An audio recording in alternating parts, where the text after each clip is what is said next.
One day I'm going to get caught jumping into this chair when the timer runs out, but today is not that day. All right, welcome everybody.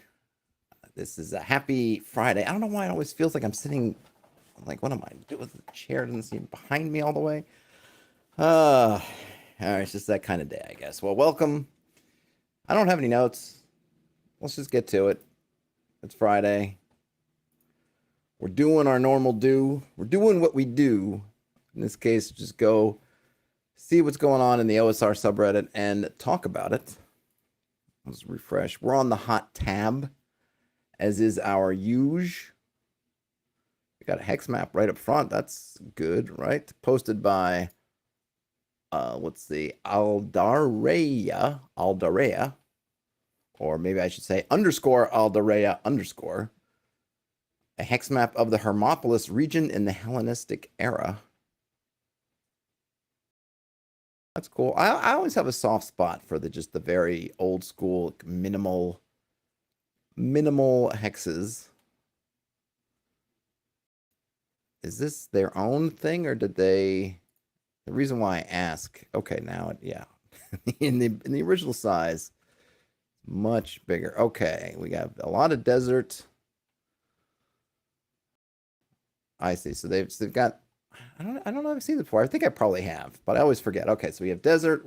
In this case, I'm guessing this one desert is sand desert. I'm guessing the other one rocky desert. We have dunes, grassland, hills, verdant land, interesting, mountains, and the river. The one thing, whoa, the one thing I was going to say, is there a way for me to scroll this? Not really. Oh, okay, it's only vertical. I mentioned this yesterday. If you didn't check out, if you weren't on board for the hex crawling monthly Q&A, I talked about, we looked at someone's map, and it was a cool map. I mean, there's nothing wrong with it. Just that what ends up happening is you start off with something big, then you start filling in stuff, and maybe you're doing something like this where you're using an historical type of original map or scale. So you start throwing things out there, and then you look at it and you say, okay, here we are. I'm gonna play at this area, which is Arabia, Libya, these areas here, and you start looking at all the hexes in here, and then you start thinking, my goodness, if here we go, let's zoom in. Hold on, I'm not gonna zoom in. Let's zoom in some more. Move over here. Let's say that this town here, Ptolemais Hermiou, is our home base, or say, just for easier pronunciation on my part, Panopolis. And somewhere around here, I thought I saw yeah, here we go. All the way up here. Here's our dungeon, or maybe let's even make it easier.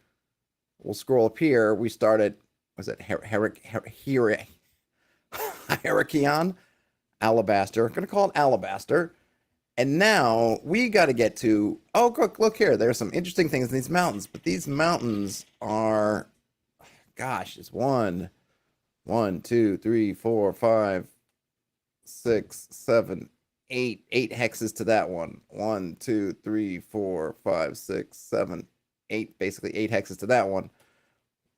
1, 2, 3, 4, 5, 6, 7, 8, 9, say 10 hexes to this one. And we're thinking, well, it's a hex crawl. They don't know where these places are. Maybe they know, ooh, there are caves and them are mountains way out there, and potentially these are foothills. So we can't just say, okay, make a line and say, all right, we're just gonna put stuff along this route, because presumably there's no route. So we got to fill in all this area. We want to give ourselves, it's a fair bet. Let's say that we don't need to do too much in the what they call the verdant areas. This maybe more kind of oasis, foresty, farmy areas, because we think, you know what, they're gonna know. They're going in the hills, so if they end up in a bunch of flat tree covered ground, they're going the wrong way. So they know they're going in here. So we can on the even being safe, we can say, okay, we don't need to necessarily prep all this stuff out here, though we might want to prep some of these border areas. We're looking at that's a lot of area to cover. And when you do that, that ends up being something that dissuades you from putting the work that you want to put in. Because a lot of times we think about, oh no, look, the way I will position, the way other people will position, oh hey, it's hex crawl, it's all easy, it's simple. Look, you're gonna make some tables and go, and then it's great and sure. And then you read some other advice going further on. Okay, fill in one feature per hex, and some places fill in 1d4, 1d6 features per hex. Maybe you get some other text that give you some even bigger numbers of things you want to fill in the hex, and now you're looking at it saying, I've got 32 hexes. Now I need to create 3 things for one of those. So now I'm up to 100 different things, and it's starting to feel overwhelming. And a lot of people have said, and we talked about Chicago Wiz and some of these other things that mentioned doing just a very small area. And I get that. And that's when I'm in the hex crawling and the lab series, we're using a very small area. We're doing that, works fine. The problem is, and it's not really a problem with the systems perchance, is that one, it's so small, those areas, that I think people are just tempted to go bigger. Just because you look at it and go, wow, I only got 3 hexes here. What if they just go the other way? I need more. So you end up it can be difficult to maintain the discipline of saying, no, just stay to these 3. And even when I went through it in the lab, I created more hexes because I felt like I wanted to have, even if it's just for background, I wanted to have a little more out there. The other thing is, if you open up an app, if you go into Worldographer, they're going to present you that their default size is giving you, a continent's amount or more amount of space. If you go into something like Asgar's fantasy map generator, sure, you could set in different things, but even then, probably the minimal, even if you go and say, I just want an island and I want it kind of small, you're getting a large area. And so the temptation is to go with this large area, and then you feel like I have to fill it. And when you're going with something like this is great, but I keep this zooming out like that. But at the same time, as just a setting and like, wow, this is cool. They did that. Yeah, this is great. But look at all these hills. And because of it, just the one bad part about hexes in sort of classic hex design maybe is that we don't have a lot of variety here.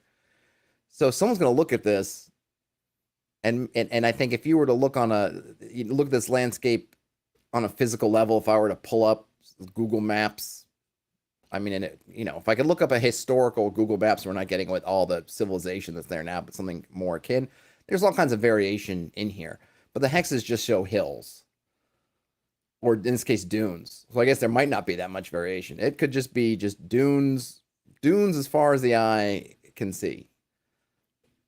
And now you're thinking, I got to fill those up, and where's my inspiration for that, right? So this is very cool, and I'm not meaning to bag on this thing because there's absolutely nothing wrong with it, but at the same time, these projects, now you got to fill all that up. And why do that to yourself? Unless you absolutely need to. Why do that to yourself? Why not take some of these caves and push them and put them in those hills right next to your town? At least for starting. There can be, you don't have to eliminate them, but move some of the stuff forward. Maybe the distances. Some of these are fine because they're just within a hex. If these are 6-mile hexes, these are all within kind of distance. So is this clump. So that's fine. But then those areas of interest are just pushed way out there. And now either I got to fill in a bunch more areas of interest anyway to make things closer, or if I want them to get out to these mountains, I'm going to have to describe all that stuff. P. Giant says that they kind of prefer maps with hexes superimposed over more realistic terrain. P. Giant, yeah, I mean, I like those too. I do like the abstraction of these. For me, they always helpful when I have an understanding, even if it's just in my own brain, of what it's like underneath. So I can look at like my home campaign map, and I could have a hex map that just says hill, but in my brain, I understand what that hill looks like, so that when I'm getting to it, just doesn't read as hill, right? I understand, okay, there's the forest, and there are forested hills, and all that stuff. Now, in something like Worldographer and lots of things now, they have a bunch more hexes you can use, so I could use the forested hill hex if I wanted to. If I wanted to show their cliffs, I could probably come up with a cliff hex. But in something like this, where we might not have the context around it, you're just getting it maybe in a book, or you pull it off of, you think, ooh, this is cool, and I'm just going to copy it, paste it, and use it for myself, then yes, it can become very difficult because everything looks totally homogenous when the reality is some of it might be fairly homogenous. I mean, the sands of the desert are homogenous. It's kind of part of their nature. The dunes are probably fairly monotonous as well. These other hills, maybe there should be more detail in there. Probably is a lot more detail, valleys and things, and some of them that are better, and where they're maybe not major rivers, but smaller streams or wadis and things that are going through there, and all these things that we don't capture at this point. So I have to either find that context through references and other things, or I have to imagine it. And when you're prepping, all that stuff just building on work upon work upon work, which can then reach that threshold of, good and God, I don't want to do this kind of thing. Tonka Todd, hey, Tonka Todd says, just beware of the giant sandworms. Yes, exactly. Were this only on Arrakis or Arrakis, however you want to pronounce it.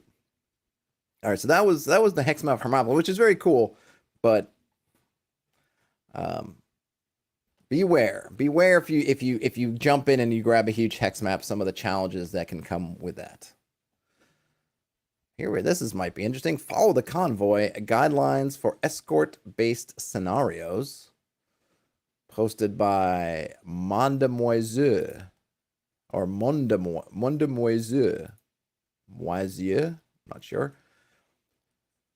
It's a system neutral and easy to adapt set of guidelines and procedures to help you run escort-based scenarios. Whether players want to rob or protect the convoy, this pamphlet has you covered. My goal is to publish several adventures in this framework as examples of how to apply these guidelines. It's licensed under Creative Commons by 4.0, so people can use it to make their own adventures. I hope you enjoy this. It's available. Pay what you want, and it might come to print soon. Check it out. All right, we'll go check it out. I will post this link into the chat. This is Follow the Convoy. Ugh, spelling not my friend right now. All right, that should show up momentarily. Brian Smith says the hex map really depicts areas of known content and areas where content is unknown. That's true. I mean, it does. I mean, the thing is, the hex map, yeah, depending on your usage, it definitely, I guess, like any map that you make is going to be, unless you're super detailed, is going to be stuff that you know and kind of stuff that you don't know, or stuff that you only know the vaguest thing about, as in what's the basic terrain. I think what it's supposed to help with is to help you minimize the stuff that you feel like you have to prep, because then you can rely on all the procedural things to generate stuff on the rules you made with the rules that you created, right? Oh, okay, hills have these encounters, have these things in it. Thus, when we are coming towards a hill terrain, I can roll on these tables and I don't have to spend valuable brain power doing everything from absolute scratch. But when you have to do it a bunch of times, then it's gonna tax your systems. It's gonna tax your tables. So I have to fill in 32 of these things. I better have a good, if I'm using tables, I better have decent tables, because I don't want to have a bunch of repetitive things. And then if I am coming up with them from scratch, then I'm gonna start pushing my imagination. How many variations on different things can I come up with? So to the extent that you can help yourself manage that better, then do that. Because over time, you will keep your imagination, like hit points, will regenerate as you sleep, as you rest, as you do different things. So over time, you can fill that in. If you have weeks, do a few one day, come back, do a few another day, read some stuff, come back, do another day, read, to take that example, say read the 1001, the Arabian Nights, 1001 Tales, and get some things there, read some historical things, get some things there, just do your normal routine and you'll get ideas. But it's when you feel like you're up against it and you have to come up with it all at once that it could really be problematic. And Pete Giant says it also changes whether players are privy to the same map. Yes, That is true. I mean, I've said this a few times, but I guess it bears repeating. At least in my case, my players don't see the hex map. The hex map is for me and me alone. But it's clear that a lot of people do share the map. So I think it makes it, and that I think actually exacerbates the problem a little bit, because those big spaces are gonna feel to them. Or maybe I imagine, maybe not. Depending on, I guess, what means of travel and stuff they have, it might feel even more daunting than if they only had a vague sense. So if it's I guess it's going to be a table by table thing. If your party is going to be daunted by looking at those vast swaths of open wilderness that they're going to have to go through and think like, oh my gosh, it's not worth us to go out there, then maybe you shouldn't share the map with them, because you don't want to dissuade them. The point of the hex map really is just as a tool. Hopefully it's not something that they see that and they go, oh gosh, can we just go somewhere closer? P. John asked if I checked out the Gygax 75 challenge. I did check it out briefly. In fact, I went over it in one of my tools. I'm going to just take a little credit here. And I know that, of course, I don't have nearly as much flex as what's his name on YouTube, who did the, I forget, and I'm not trying to be fresh or rude. I was spacing on his name, who covered it, who did a video on it that got a whole lot of looks. But I actually when I did my hex crawling tools video, one of the resources I looked at was the Gygax 75 challenge a couple of weeks before it then blew up, and now everybody is doing it on OSR. But I didn't, and I mentioned I would come back and do a thing on the challenge itself, and then they did the video on it, and so I kind of was like, well, I meant to come back to this, but I suppose I should have gotten it out. I mean, it wouldn't have made a difference. So many more people see his videos than see mine, that even if I had done it, whatever. So he did it now, and it's out there, and it's gotten big, which is cool. But I don't know. I'm happy to go back and go through it. Questing Beast. Yes, Evil Science. Questing Beast. Yes, I beat Questing Beast to the punch in terms of looking at the Gygax 75 challenge, but I did it. I was more picky in that I was looking at it and I wanted to concentrate just on the hex crawling, the prepare your hex crawl bit of it, and I didn't go through the whole thing. And then in the interim where I'd said, well, I'm going to come back to this, Questing Beast came out with their video that went through it, and that blew up. So do people need? I mean, look, I'll listen to you guys. If you guys feel like, yes, we want to go through it with you, we want to get your take on it, whatever that's worth, or hey, we just want to go through it here, I'm happy to do it. But I haven't watched the Questing Beast video on it, so I don't know. But I have seen it. It is very cool. I guess I got beaten to the punch, but that's okay. Back to Follow the Convoy. Follow the Convoy is a set of guidelines and procedures to run escort-based scenarios where players are either tasked with protecting a convoy or stealing its precious cargo. It is written as system neutral with no particular setting in mind, and is a toolbox to inspire the creation and writing of this type of adventure. Inside you will find procedures for the escort and the robbers, random tables to generate what happens to the convoy, guidelines for designing a rival party. Follow the Convoy is a tool meant to inspire creation. It's licensed under the Creative Commons, so you can use it to make your own escort scenario as long as you give attribution. If you do so, feel free to use the logo available below, and please show me what you make. All right, so I'm not going to download it. Unfortunately, though, well, let's see if this gives us any. Tunkatad votes yes. All right, we got one vote for yes. I should go through it. Maybe I'll put a poll up somewhere afterwards. But thank you, Tunkatad, for the vote. Oh, Pete Giant says too. All right, I got 2 votes for yes.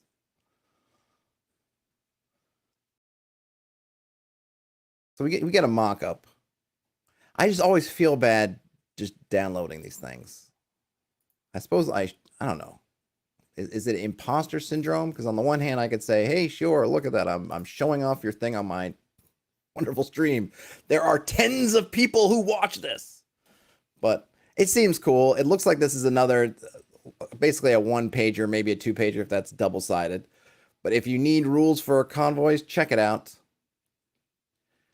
Check it out. I'm gonna. There are no community copies, so I will. And I know I could grab it and do the 0 price, but I'm not gonna do it this time. I do like that we got it in several different varieties so that if you're going to print it out and you want to do it in A4 or letter in trifold style, that's great. If you're just going to look at it on your screen, you can also do that. And it also just has text. But just looking at the screenshot anyway, we see we've got some fairly simple procedures. Each turn, you're going to get some different actions. As robbers, you can hide and seek. It's go time. I like that. Or take some kind of shortcut to get ahead. And then if it's go time, then the party can basically act individually. And then on the escort side, you can scout your surroundings. You can try to increase your speed. You can change your course. It probably should be a decreased speed in there. One of the things that's interesting, I always wonder when I see these things come out is sort of is there a market for it? Is the convoy escort mission, is that something that people have difficulty of, that we feel like we need procedures for? Because on the one hand, I get it. And I think structure for a lot of these things, especially if you're looking to create a more cinematic, and I don't want to, or narrative, not necessarily in the sense of, oh, this is a whole narrative game, but just you want to create this kind of a narrative moment. Could be within a sandbox, but you want to create this kind of narrative moment. I always think cinematic stuff, you want to try, you were looking as the GM to channel some sort of maybe Mad Max, Wild West, some kind of vibe where, hostile territory and you're moving the convoy through, or maybe, a Silk Road and the Tartars are coming kind of moment. But, or maybe not but, or maybe it is but, you're trying to do that, I guess. And if you're trying for that specific structured, a specific structured approach, then having procedures helps with that. Though I find that I guess the but is that just using the kind of regular movement and setting up your pieces and doing it that way, I feel like works. There's we have here, they have a procedure for increased speed, but the increased speed of a convoy, one, how much faster can they go? Because the convoy is going to go at the speed of the slowest thing, basically.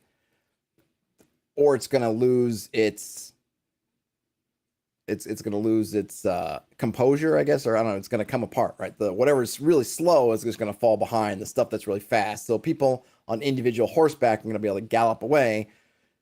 Some of the lighter wagons will be kind of split up. Second, it'll segment itself, and then the stuff in the heavy wagons or whatever heavier things is going to be in the back. And of course, anything walking is going to be there or below that. So does having just a set increased speed procedure really even give you the sort of things you want? Because those are the kind of decisions I want to have in part of this. If you go and say, we need to get the heck out of here, the Tartars are coming. Well, okay, but the heavy stuff, not going to make it. So do you pull the people out of there and just say, well, we're giving up the baggage so that the people can escape? Is that the choice you make? Or do you make the choice as the party, we're going to screen, so we're going to still move at that slowest pace, but we're going to screen the attack so that you can get out of at least the more dangerous area, or some combination. Those are kind of decisions that I want. So I wouldn't want a procedure that's going to take away those decision points or abstract them too much. I don't know. I kind of think that the heist is what seems like everybody wants to do, not all the time, but a lot. And I think, this is another thing. I will let's leave follow Convoy, because it's not anything particularly about the convoy. But I find with the heist, it's a very interesting, should I call it a phenomenon about heists? Is that I always read it like the GM wants to run a heist. And this is Pink Lemonade again, Spindrift for the working man.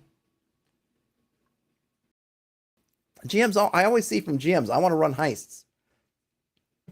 And I always wonder, do the players want to run a heist? Because really, to me, whether it's a burglary, a heist, an all-out assault, or something else, to me, is a totally player-led, PC-led decision. You got to get something out of this vault, bank, house, manor, whatever it is. You decide how to do it. a heist is a very kind of a very specific approach to that problem, but it's not the only approach to the problem. And I guess part of me doesn't understand why it becomes a GM led decision, at least in terms of what I see and Reddit and other places with GMs asking about it, where it's like they want to run the heist, and so they're going to kind of put it on the players to run the heist. And I just would never run it that way. Even in the case of where I see where someone says, well, the employer wants them to go steal this to get this gem that's in this spot. Great. At that point, it's still up to the players. Well, how are you going to do that? There are probably many ways to get that gem out of there. You could just say, you know, we're kicking down the front door. We're going to bring in our magical flamethrowers. We're going to burn the place down. And since gems are usually hard and they won't burn, we'll then come through afterwards and sift through the ashes that we leave behind us and grab the gem. Great. And sure, I could probably put enough roadblocks saying like, okay, you can't burn the place down. You can't do these things. You can't be seen. You can't be known. You can't be anything, but I need the gem to kind of push them into doing it in a specific way. But I don't get it. I mean, and I love heists, but I just don't understand as a GM. I guess, or maybe I should say I as a GM do not feel the need to say, all right, I'm going to run a heist. Like, I'm just going to put the situation out there, and I'm happy whichever way they want to tackle it. And it always reminds me, I guess, of in video games when you come across the driving mission or some other mission that you know has just been shoehorned in there since they feel like, oh yeah, we got to have a driving mission. So regardless of what kind of game you're playing, suddenly there's a vehicle and you have to get in it and do something sometimes completely different than everything else you're doing in the game. And you just think, why am I doing this? Because they want, they wanted to for some reason. And I don't know. I've never been in a game where I feel like I've been pushed into doing a heist when we didn't want to. But I almost wonder, is that what it feels like to the players in those games where they just find that circumstances are pushing them to do this specific trope of gameplay that they didn't really ask for, but it's just being kind of pushed on them because the GM behind the scenes wants to run one? I don't know.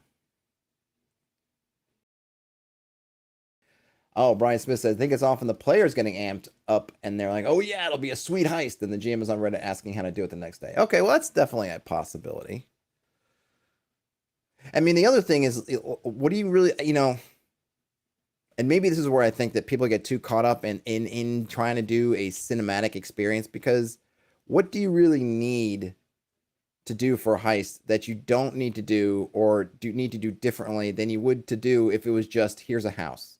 Let me give an example as I'm scrolling through here. If I said to the party, okay, or to my party, let's say, okay, you guys got to go. There's a manor lord. He's got his ducal signet ring. He's a duke. This is ducal manor. Got the duke's signet ring. I need it. You got to get it back. He's got it around his neck all day long. We can't just gank him for it. The only time they take it off is when he goes to sleep, and I know because for whatever information, or maybe I don't know where he keeps it, and so you got to go get it. You got to figure out where it is and get it.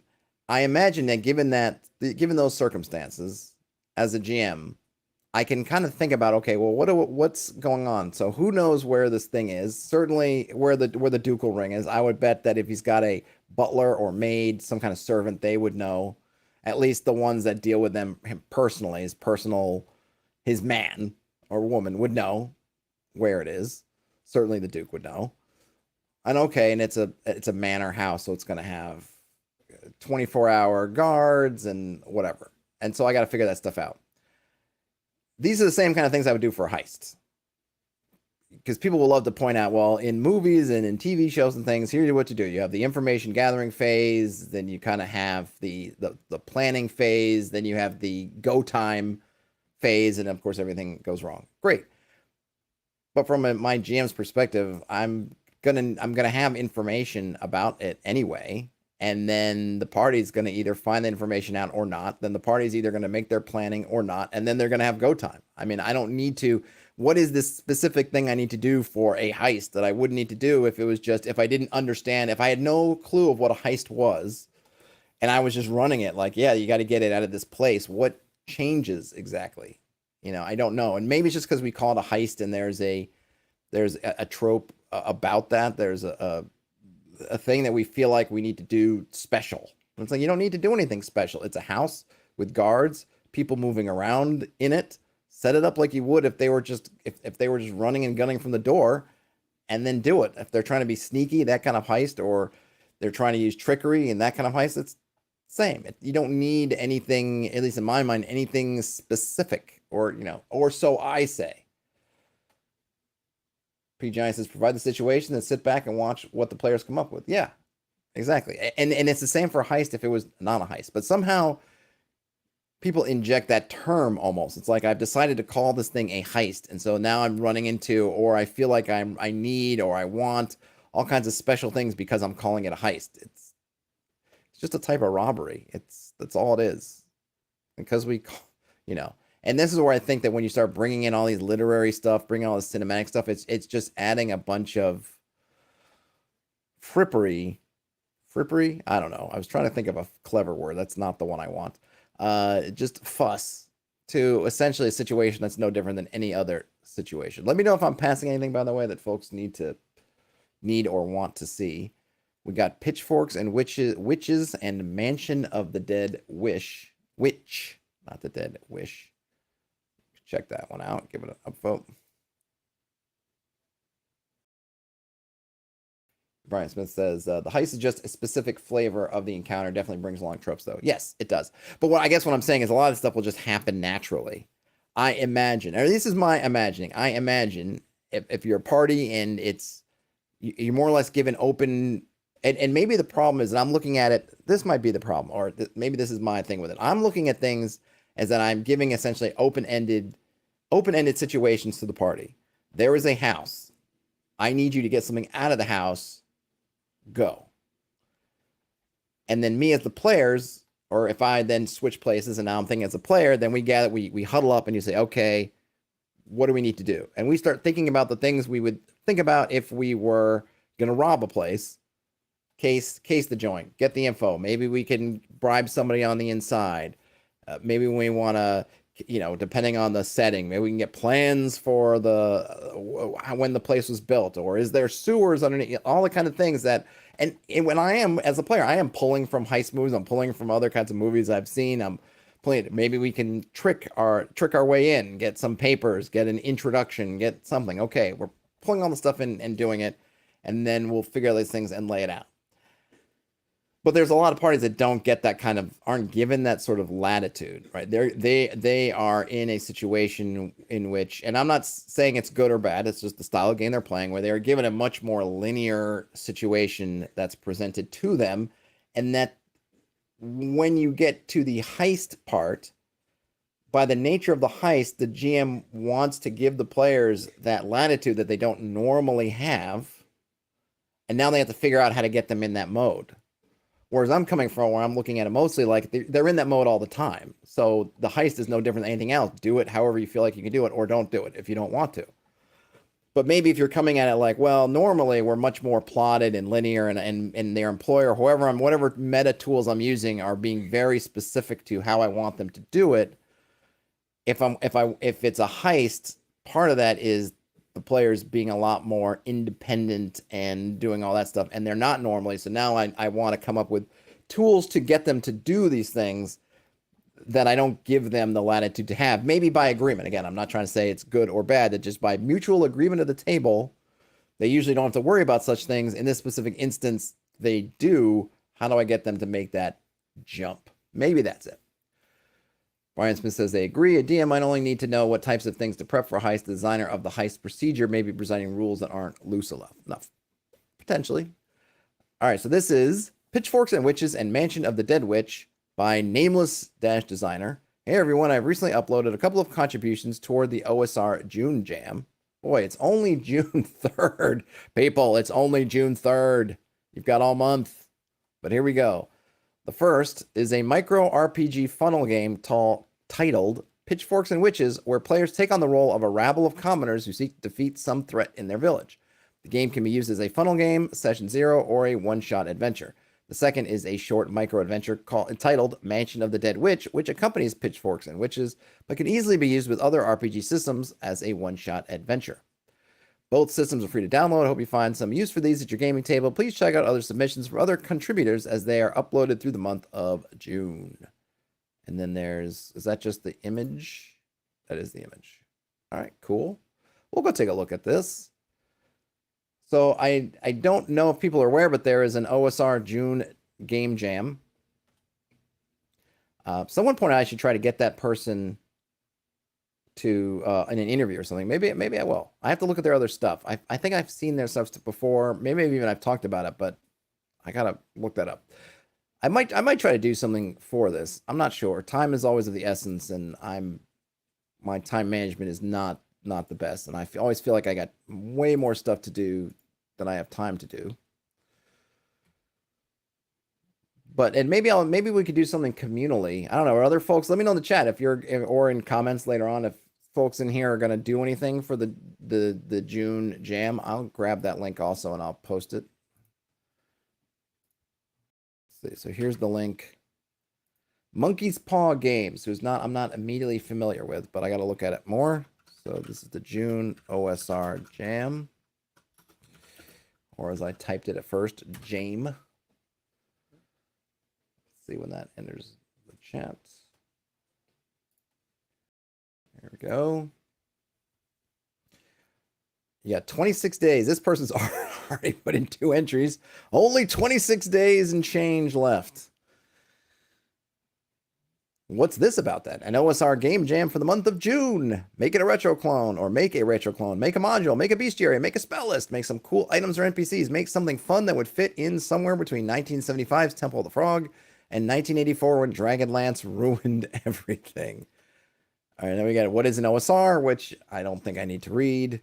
What are the rules? Be kind to yourself and others, and keep yourself and your work free of bigotry and hate. You can submit just one thing or multiple things. You could submit something new or something you've already created. You can and should charge for your work, but you don't have to either. It would be nice if you used the hashtag OSR June Jam hashtag to talk about it on Twitter. It would be even nicer if you rated other people's submissions. What counts as an OSR? Classically, an OSR is a retro clone that can be used to create new content and run old content from pre-second edition D&D. So Little Brown Books, BX, BECME. This definition would go on to include non-retro clones with an old school feel, according to some generally accepted design pillars, and now includes a particular old school aesthetic. I may be somewhat of a purist myself, as in OSR means I can run Keep on the Borderlands without much conversion work. But for the purposes of this jam, OSR is like porn, you know it when you see it. And then they've got some examples, more examples. If you're a Nazi, don't bother. And then, some more folks they point out that if you're friends of these folks, then, don't bother. And then some links to some stuff that may be helpful.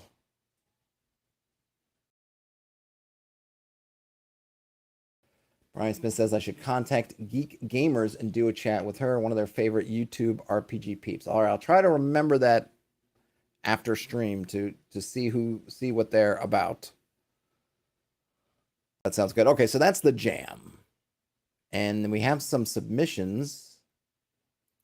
Wow, already got 28 entries. Wow, you know what I'm going to do? Here's what I'm going to do. A bunch of these are free. And then some of them are pay. It'll be good. I think maybe what I'll have to do is one day, maybe I guess what we'll do, gosh, it's probably going to get to be too much.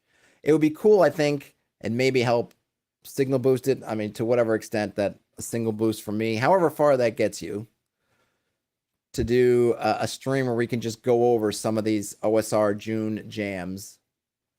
Maybe at the first, this would actually be, I would have said the first week of June, but this is the first week of June. Maybe a couple of weeks, maybe the midpoint and the end of the month, come back and do some specific June jam reads. Maybe do that for a stream. Here's Mansion of the Dead Witch, which is what we came for to see. It looks like, can I just see it in the, wait, which is the first one?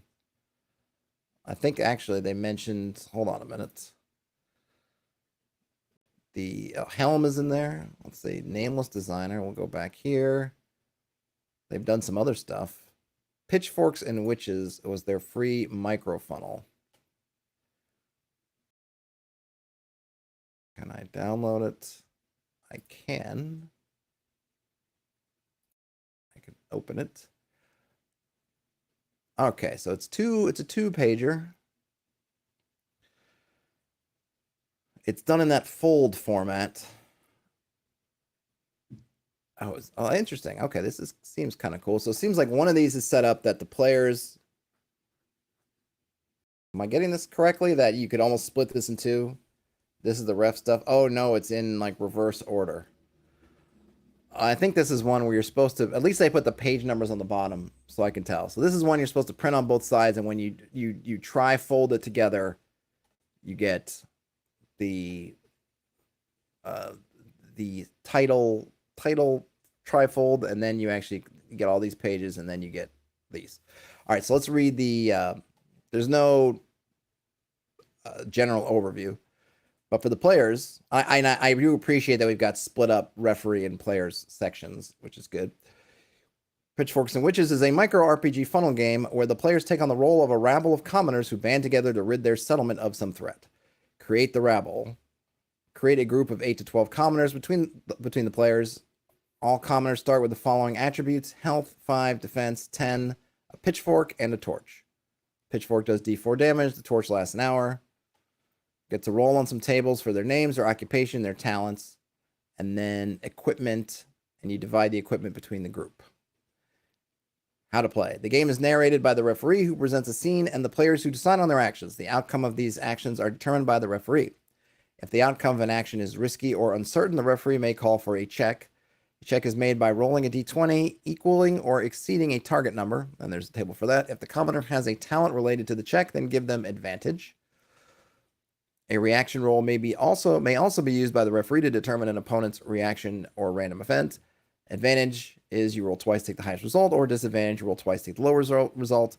And it may be awarded by the referee based on situational factors. The game ends when the objective has been completed or the rabble has been defeated. Any surviving commoners should be created as a hero in your chosen RPG system. The only thing I would say is why reinvent the wheel here in terms of health and defense? Just say hit points and armor class. If we're assuming we're using some kind of OSR D&D system and not something that's even further afield, just say, hey, we're just going to roll up hit points. You're going to have your armor class is going to be whatever 9 or 10, whatever naked or just wearing normal clothes is, and then go with that. And that way we don't have to worry about it, right? And we're just presuming that you don't have any, or just say we're assuming for these commoners that you've got, I don't know, 10s across all your attributes, or you're basically 0 across the board, something like that. And that way I like the fact that we're not going to roll up all 6 attributes, even though it doesn't take very long. You're doing 10 of these. You're trying to play fast and loose. So I get that part. Or the other thing you could do, which is one of the things that they mention in, I'm pretty sure in Holmes, I think. I don't know if it makes it into BX or what BX does, but when you're dealing with creatures, let's say your group is battling some goblins. You roll a wandering monster check, you get goblins, the goblins show up. If you look in the monster manual, or maybe not, monster manual's not there, but if you say BX, you look in the goblin stat block, and maybe it's probably not there in monster manual either, you'll notice there's no attributes. You don't get strength, dex, none of that stuff. Theoretically, what you can do, and I think Holmes mentions it specifically, the other ones might not, is you just roll for the attribute when you need it.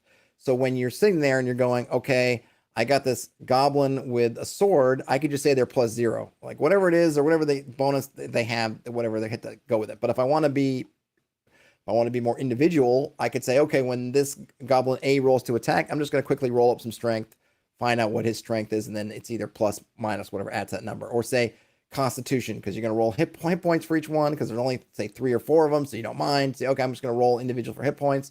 Or something else comes up where you want to roll. Maybe they're going to be doing something. Maybe you need their strength because the party, like, hey, we roll, and we had wedged open a portcullis behind us. Now we're going to retreat back behind that portcullis, and we're going to kick out our support so the portcullis closes. Then you might want to roll to see, well, can these goblins open the portcullis again? And so you might want to roll some strength for some of them to see how weak or how strong they are, whatever it is. Do that. Just roll them kind of as you need them. And I can see in this similar system, hey, look, we're not going to roll your attributes for all these characters.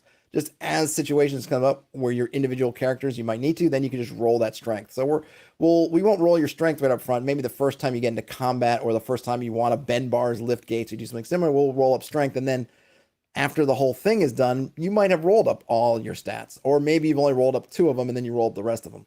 And in that way, you feel less like you're coming in out of one system into another, and it just feels like you're just kind of using parts of the system. I don't know. It might just be a little bit easier, assuming you're running something like OSE or you are running BX or Brown Books or some other system that stays relatively close. Of course, if you're running Knave or something else that uses different stats, then maybe use those stats.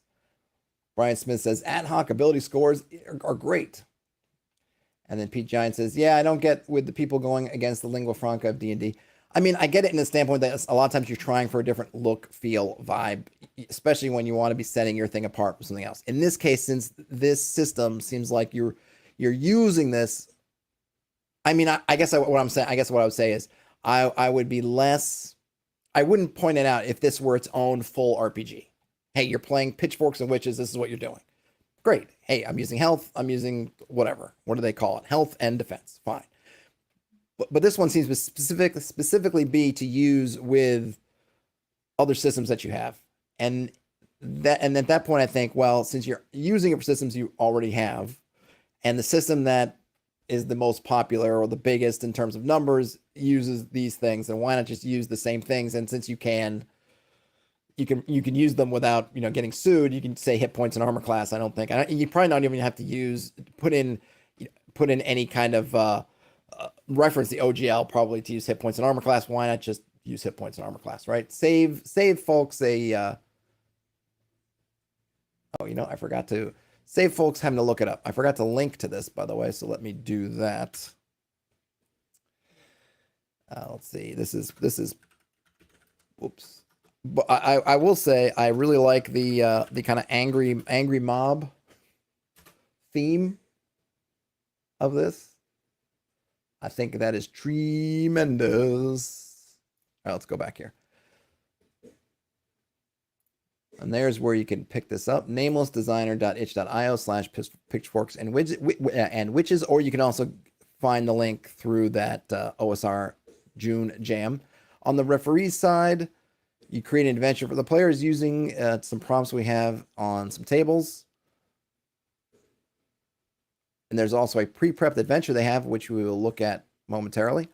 We have some elements. The adventure location should be explorable with multiple pathways, have objectives to interact with, equipment to scavenge, treasure to find, dangers which should be signposted, and challenges which can be overcome in a number of ways.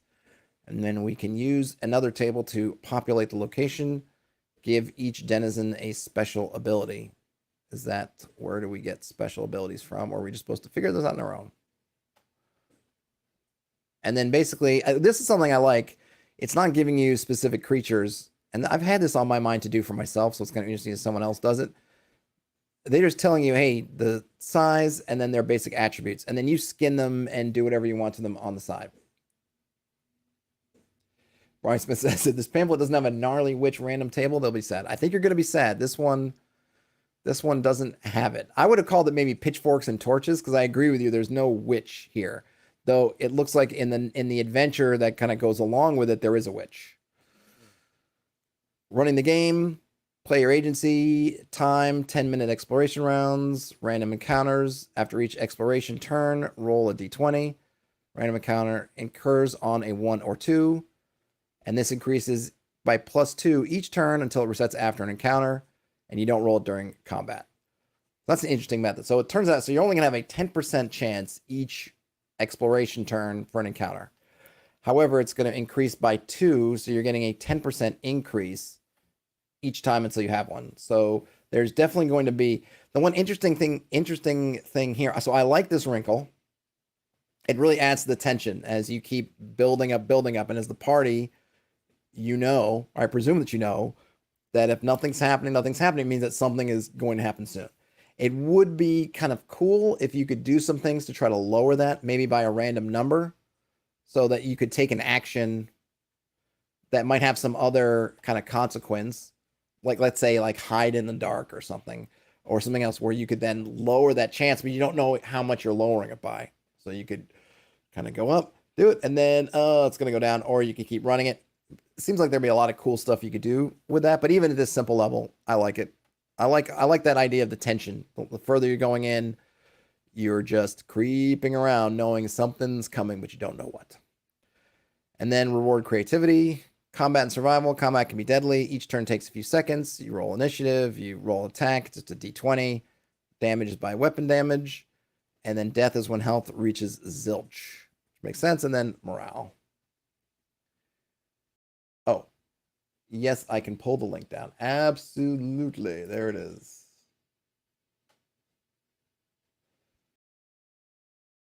All right, I've pulled down the link and I will just give a quick scroll. So we have names on table A, occupations and equipment on table B, talents in table C.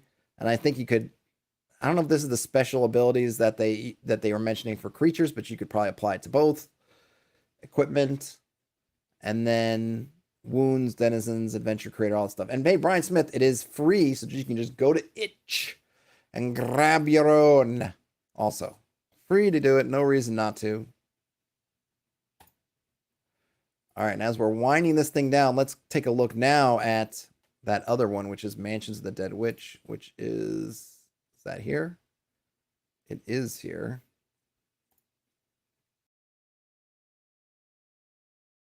And now it is here. Using a Dyson Logos map, Mansion of the Dead Witch. This is a fairly extensive map. A lot going on here. A single level, but it's fairly complex with some. I guess kudos to Dyson. I like the mix of outdoor and indoor on here. So you have these. It's a big map, but it's you have some outdoor areas that intertwine with several buildings that give you some indoor areas of different types. Oh, there is one upstairs. All right, I will fault the map for this. Why is the arrow to this level not by over here? I feel like shouldn't the arrow be like from here and then give me something to that so that it's much more clear? Because otherwise, I'm looking at the stairs going down, and then my eye wants to follow this arrow and say, oh, from this corner, wait a minute, that doesn't work. Luckily, there's not a lot of other stairs and stuff, because I go, oh, there it is. I mean, and this is but the thing is, too, is I'm guessing. Because I can't, how do I know for sure? Because Dyson doesn't write the adventure to go along, he's just providing the map. So I might have done that a different way. But hey, I'm not an expert cartographer. He is. So I'll just, I'll go with the fact that presumably he knows better than I do.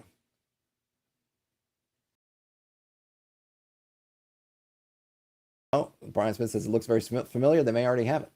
It very much has a small DCC funnel vibe to it too. Yeah, I think that's definitely the point. And then Brian Smith also says something about dead being the adjective is not hitting my ear right. It's got to be more fantastical. Maybe the yeah, that's true. Is the witch dead? Is the witch a witch of dead things? I don't know. All right, can I expand this? Is there a increase? Yes, I can. Let's blow this up. All right, so I'm not going to go through every room. Just going to take a look at it. So this is Mansion of the Dead Witch. An evil witch captured and occupied a knight's home to conduct experiments and occult practices. I guess the thing is the witch dead? And we have exit. So on, just to scroll right back up, we have a secret or a room secret. Not a secret room, but a room secret. And then we also have monster locations that have X's, which I like because we've got our grid. If we are moving people specifically, we have excellent ideas of where these monsters are in relation to the rooms, which may be important. And then we've got the numbers.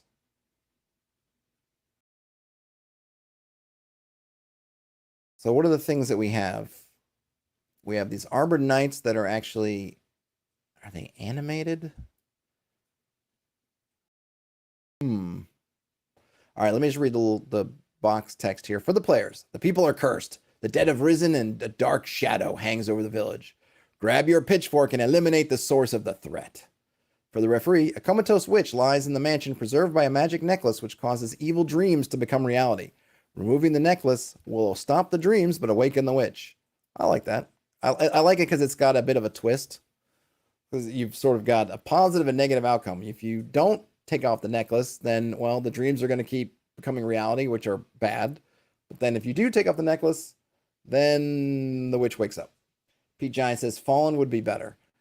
Yeah, though, is she fallen? I mean, that's the other thing which we don't get from this is, did she put the necklace on and then she just got old and died, but then got preserved because of the magic of the necklace? Was this something else do this to her? I'd like to know a little bit more about what the necklace is like. What are the pros of keeping the necklace on her? I mean, obviously she's asleep, but then it seems like the side effect is worse. Is this just what the necklace does, or did someone do something to the necklace to twist it? It's almost like, is there a third option? Okay, someone put the necklace on her to defeat her, did it, but she's trapped, not dead, and now her dreams are leaking out. Is there something else to do? I suppose the answer is kill the witch and then remove the necklace. But maybe I don't know, depending on how your alignment, not even going to say the alignment, sort of the morality of your players and party, would they do that? Because that seems to be the perfect answers. Well, when you get to the witch, presuming you can get there, kill them first and then take the necklace off, or kill them and leave the necklace there, since it doesn't seem like much good is going to come of that necklace. Brian Smith says, maybe the rabble would just call it a dead witch, not knowing the details. Yeah, or like maybe the Death's Head Witch or the Dreaming Witch. Mansion of the Dreaming Witch, maybe? I don't know. We got Armored Knights, and the only thing with this, I feel like I'm just being nitpicky, but couldn't we call them Undead Knights or something so that I know? Here it's animated, but I'm wondering, is it suits of armor that are animated? Are they dead knights that are animated? Maybe armored skeleton knights, armored zombie knights? You got the space. Something would just help me there to give me a little bit more about what they are. Ooh, they've got damage resistance, which I guess is their... No, it's not their defense. Damage resistance. Do they cover damage resistance in those rules? I don't think so. What is damage resistance? Why give them damage resistance? Why not just give them some extra health or some extra defense? Could be someone who's fallen from grace about fallen. It works, though. I think of witch as somebody who's already not in grace to begin with. So then it's, who knows? But I'm not necessarily against it. I'm just trying to think of other words. But yeah, fallen would work.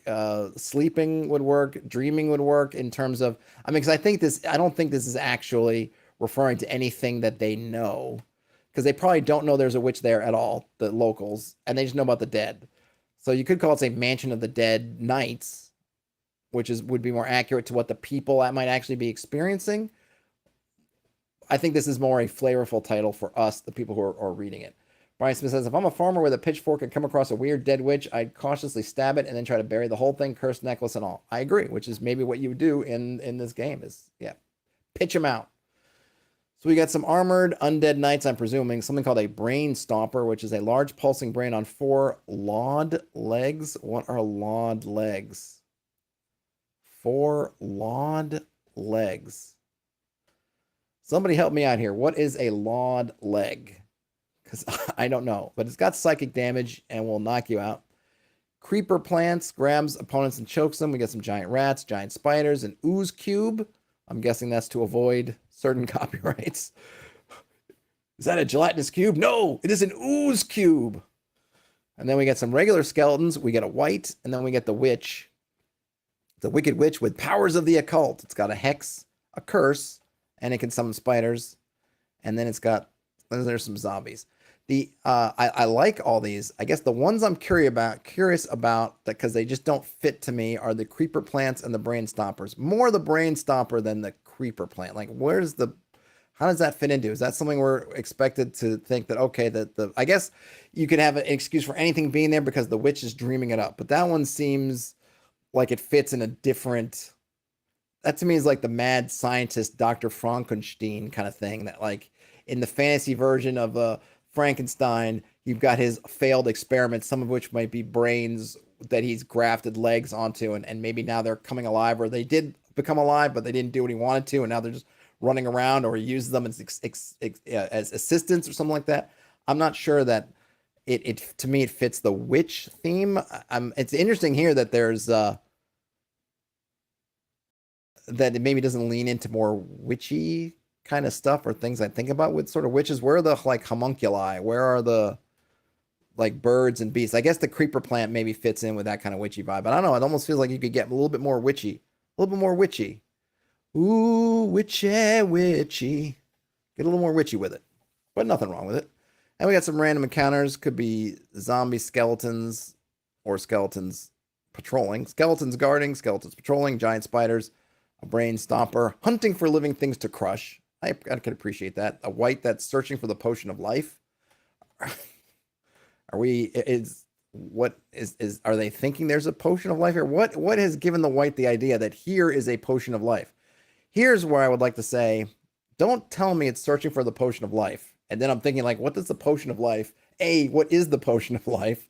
B, why would it be here? What gives it the idea here? Like, this is where you say, there's a necklace. This necklace clearly has some powers. The wight wants the necklace. Or maybe, and presumably there could be multiple wights who are all converging on the necklace. Might be an interesting thing. It gives me a more flavor of what the necklace is about. It reinforces the thematic things about the necklace. So lean into that. Don't introduce potion of life. I mean, maybe they're going to say in one of these hidden rooms there is a potion of life. So that could be it. But it just seems like, why not use the thing that's at the center of this whole interesting scenario, which is the necklace, and just lean into the necklace and not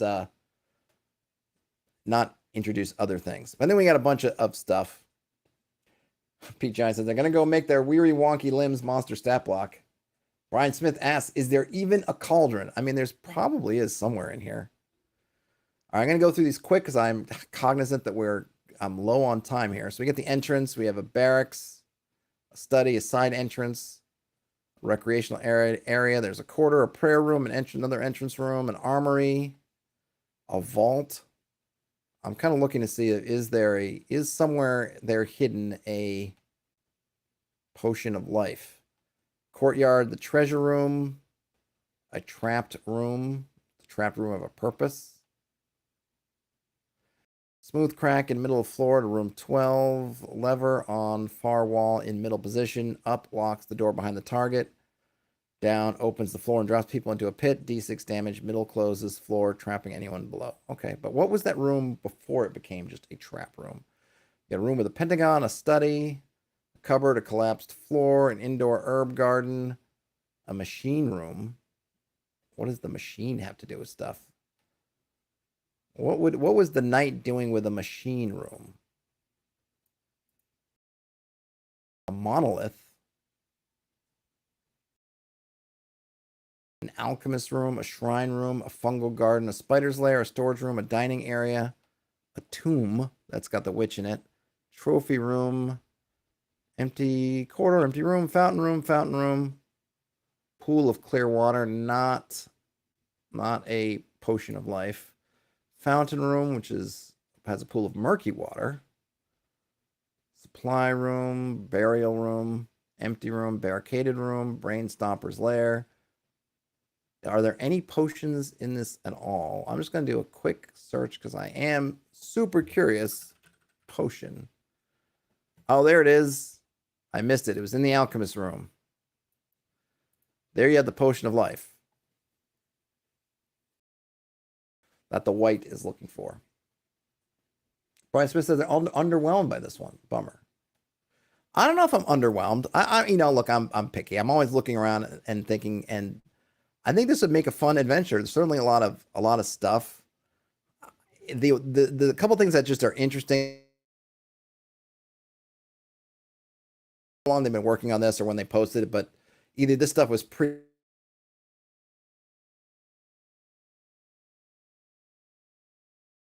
I don't know if this stuff's been hanging around itch for a while and then they just added it to the jam. It's just one of the things where I look at it and think, wow, this is really cool. The map is super interesting. The story is kind of interesting too, but I guess I just want more. And this is another one where I look at it and go, look, you're a digital product.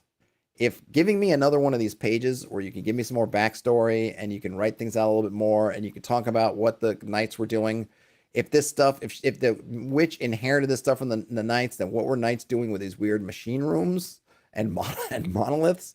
Did the witch put those in? Did the knights put them in? Was somebody else here? Like, who had the alchemist room, and like where, like why, and who? That might be helpful. Like, there are potentially multiple whites, or maybe there's just one. Even the explanation of, okay, you can randomly encounter a white somewhere, but if you encounter it once and defeat it, cross it off because it's not happening again, right? That would be kind of even nice to just have that little bit of, okay, or we actually, I guess we have two. Is that meant to be? And they're not the same either, which I guess is interesting because one of them, oh, that's the witch. I was wrong. There's only one white. My mistake. I was reading witch as white. So we got the white, just that kind of thing to let us know. So there's a lot of interesting things here, and I think it would be a fun kind of romp on, and I'm really going quickly through the rooms. I just see stuff like searching for the potion of life, and I suppose I get it. You're an intelligent undead. You don't want to be undead anymore, I guess. Do you want to go back and become living? Maybe. Sure, so that makes sense. But I also look at and say we have this very enigmatic necklace that we as the party are supposed to be getting. Here you've introduced this kind of faction here with this white. Maybe the white and this, like, why not have the white, the skeletons, and the zombies as this undead faction with the white at the top of the chain commanding these things, and they're all looking around in their way for whatever the witch is entombed, which maybe is hidden away somehow. Make that kind of a puzzly element. And now you have a competing faction of whatever stuff that the witch put out. Maybe the witch went to sleep in the same way that I always think about in Excalibur, when Merlin uses up so much magic that he has to go to sleep, and maybe the witch is doing that same thing. Something's going on with the necklace is happening. These undead folks, for reasons, are coming after the white, is coming after the necklace. Maybe they sensed it when whatever happened, the great conjunction happened, and so the necklace started emitting the witch's dreams, their nightmares or whatever, out into the world. This somehow